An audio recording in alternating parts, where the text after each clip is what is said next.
बच्चों, आज मैं आपसे आदि कवि महर्षि वाल्मीकि के बारे में बात करता हूँ। आदि कवि महर्षि वाल्मीकि का नाम शायद कुछ ही बच्चों ने सुना होगा।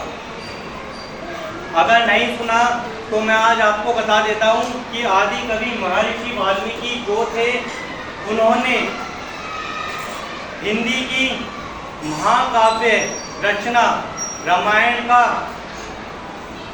की रचना की थी, जिसको शायद सभी ने सुना होगा। और अभी कुछ दिन पहले दशहरा गया है, तो दशहरा किसके ऊपर है? श्री राम की पूरी जीवन यात्रा के ऊपर दशहरे को मनाया जाता है, जिसमें लास्ट दिन क्या होता है कि राम रावण को मारकर यह मैसेज देते हैं आपको कि बुराई के ऊपर हमेशा अच्छाई की जीत होती है। तो आदि कवि महर्षि वाल्मीकि ने संस्कृत रामायण के प्रसिद्ध रचयिता हैं, जो आदि कवि के रूप में प्रसिद्ध हैं।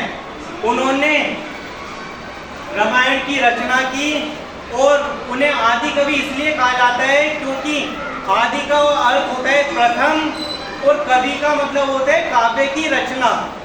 जिन्होंने प्रथम महाकाव्य संस्कृत में रामायण की रचना की थी। ऐसा माना जाता है कि जब श्री राम अपने वनवास काल काट रहे थे, वनवास में थे, तो वह महर्षि वाल्मीकि के पास भी गए थे और उन्होंने वहाँ पर जाकर राम की कहानी सुनी थी। और उन्होंने पूरे जीवन का, राम के जो 14 वर्ष बीते थे, उन्होंने पूरे जीवन काल को अपनी रचना के द्वारा लिखा और एक काव्य प्रस्तुत करा जिसका नाम था रामायण।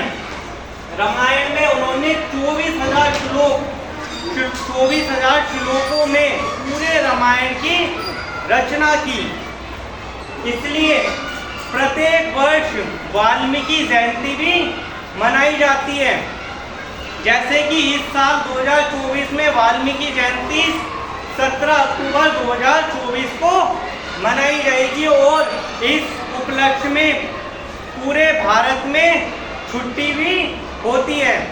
दिल्ली के सभी स्कूल बंद होते हैं, कॉलेज बंद होते हैं और भी अन्य चीज़ें बंद होती हैं।